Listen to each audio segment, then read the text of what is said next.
Здраве, јас сум Трајковиќ Владимир, професор на Факултетот за информатички науки и компјутерско инженерство и вела дека сум поддржувач на Apple производите.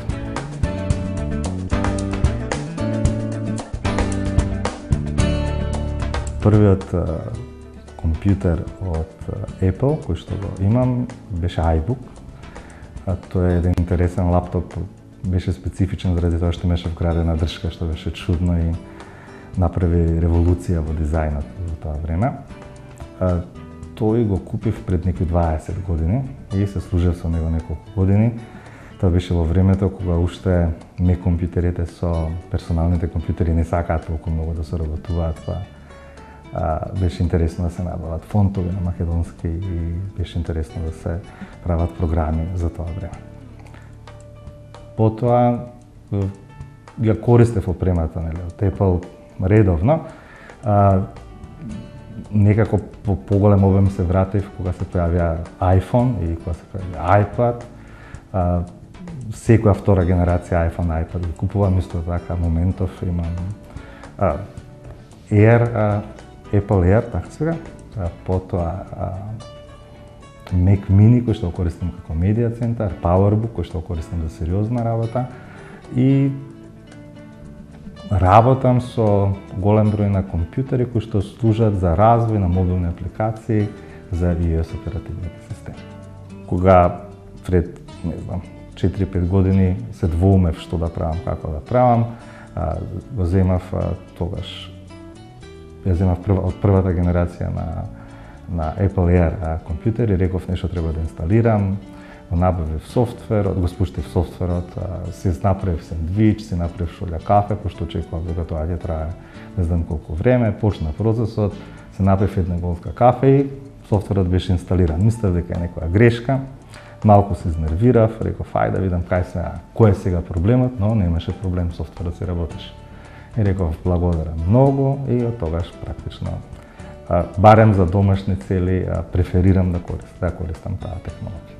Едноставноста за користење, сигурноста дека сервисите, услугите, апликациите работат коректно, а исто така и дизајнот само допринесува да бидем посреден како нивен корисник.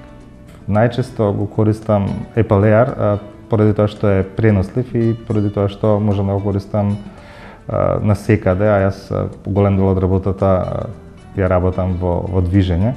Исто така го користам и за предавања и искрено почнав да го користам дури и дома, ради тоа што ми е поубаво да работам во дневна соба отколку да работам во работната соба. Се надевам дома нема да го видат тоа, затоа што ќе ми ја земат работната соба. Што се однесува до апликациите, тоа се стандардни апликации. Еве, едно време знам дека бев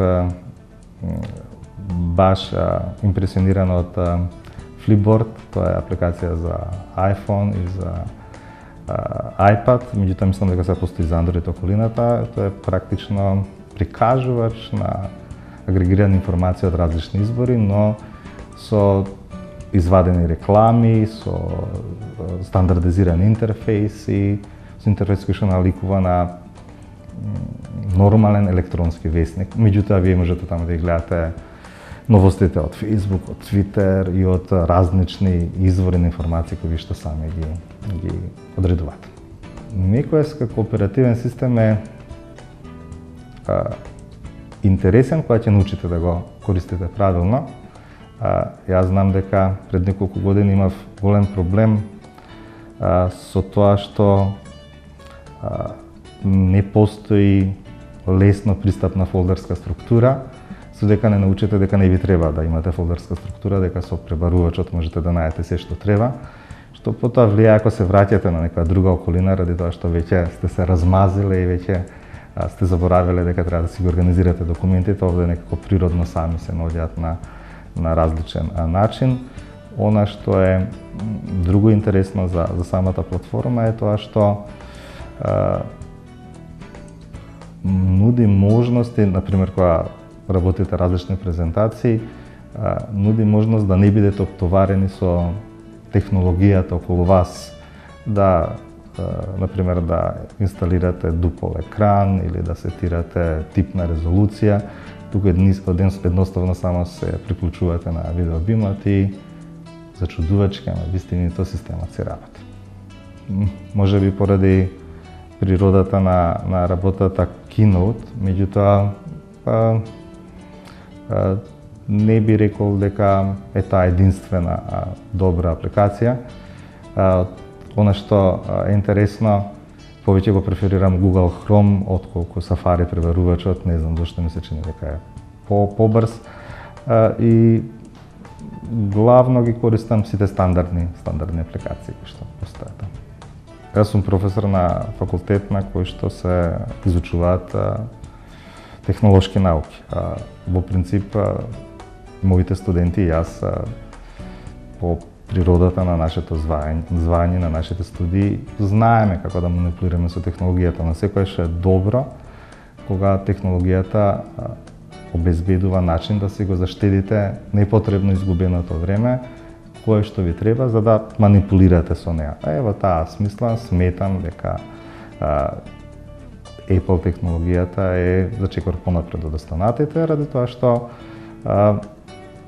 е поради организацијата во рамките на самата компанија, поради строгиот начин на контрола на апликациите кои што работат во соодветните околини кои што ги промовираат, нештата функционираат полесно, побрзо и без потреба за дополнителни проверки и синхронизирање. Секоја технологија, доколку се користи правилно, без разлика на тоа кој е нејзин производител, може да помогне животот да биде полесен. Секоја технологија, доколку не се користи правилно или доколку се злоупотребува, може да направи проблем. Apple не е исклучок од тие води, меѓутоа она што е битно да се знае, дека кога се користи технологијата на Apple, работите можат да се изведат поефикасно и побрзо, поготово кога станува збор за некакви секојдневни професионални опфрски.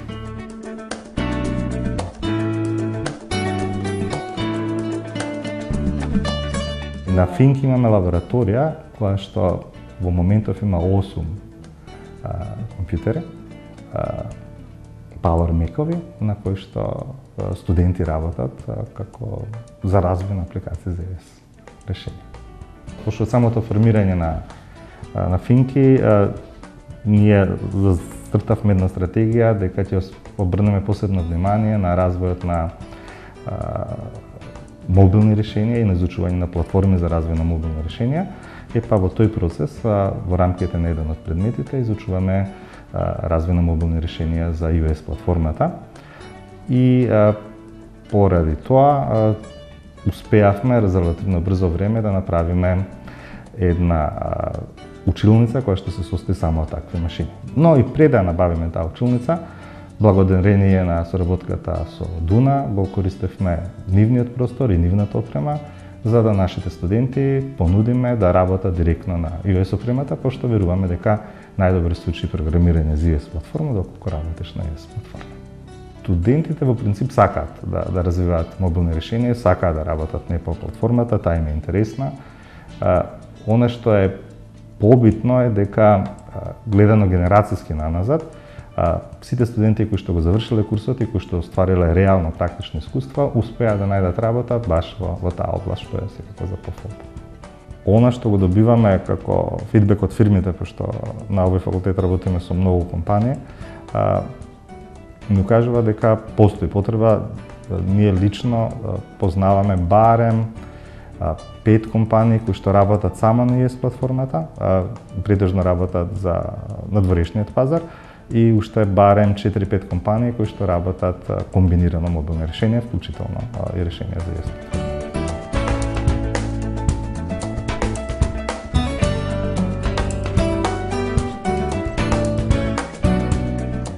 Пред 20 години беше тешко да се најде компанија во Македонија која што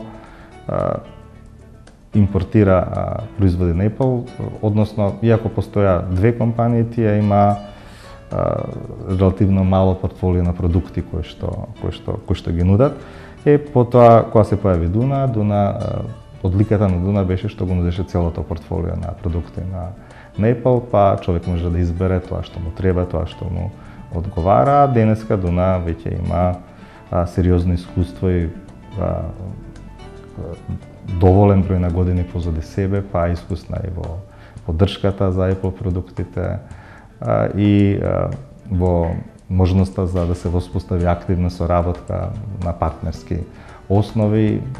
Ние тоа го користиме не само приватно, од факултетот го користиме професионално, веќе ви споменав дека во соработка со Дуна, кога на факултетот не постоеше соодветна опрема, ги организиравме часовете со нивна опрема. Па, мислам дека се да доволно причина.